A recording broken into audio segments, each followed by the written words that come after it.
കടലാസ് മുദ്രപത്രങ്ങൾ പൂർണ്ണമായും ഒഴിവാക്കാൻ സംസ്ഥാന സർക്കാർ ഒരുങ്ങുകയാണ്. ഇതോടെ സംസ്ഥാനത്ത് വസ്തു രജിസ്ട്രേഷൻ ഉൾപ്പെടെയുള്ള കാര്യങ്ങൾ പുത്തൻ സംവിധാനത്തിലേക്ക് മാറും.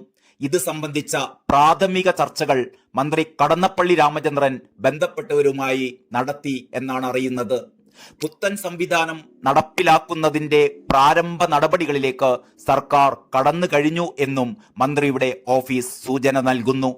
നിലവിലുള്ള ആധാരമെഴുത്തിന് പകരം പുതിയ ടെംപ്ലേറ്റിലേക്ക് കാര്യങ്ങൾ മാറുകയാണ്. ഇപ്പോൾ 22 തരം ആധാരങ്ങളാണ് നിലവിലുള്ളത്. അവ പര്യാപ്തമല്ലാത്തതിനാലാണ് അവയൊക്കെ പൂർണ്ണമായും ഒഴിവാക്കിക്കൊണ്ട് പുതിയൊരു ടെംപ്ലേറ്റിലേക്ക് കാര്യങ്ങൾ മാറ്റുന്നത്. ഇതോടെ കൂടുതൽ മാതൃകകൾ നിലവിൽ വരികയും ചെയ്യും. ആധാരം ചെയ്യുന്ന വ്യക്തികളുടെ പേര്, വസ്തുവിന്റെ വിവരങ്ങൾ, സാക്ഷികളെ സംബന്ധിക്കുന്ന വിവരങ്ങൾ, വസ്തുവിന്റെ മുൻകാല രേഖകളിലെ വിവരങ്ങൾ ഇവയെല്ലാം ഉൾപ്പെടുത്തി പ്രത്യേക കോളങ്ങൾ ഉണ്ടാകും. അവ പൂരിപ്പിച്ചാൽ മതിയാകും. ആധാരം സംബന്ധിച്ച മറ്റു വിവരങ്ങൾ ഉണ്ടെങ്കിൽ അവയൊക്കെ ചേർക്കാനുള്ള പ്രത്യേക കോളങ്ങളും ഉണ്ടാകും. ഇഷ്ടദാനം, ഭാഗപത്രം ഉൾപ്പെടെയുള്ളവ ഈ ഭാഗത്ത് രേഖപ്പെടുത്താവുന്നതാണ്.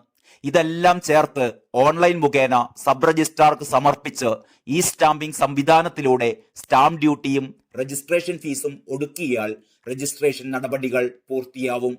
ആധാരമെഴുത്തുകാർ മുഖേനയാവും ഇതെല്ലാം നടപ്പാക്കുക.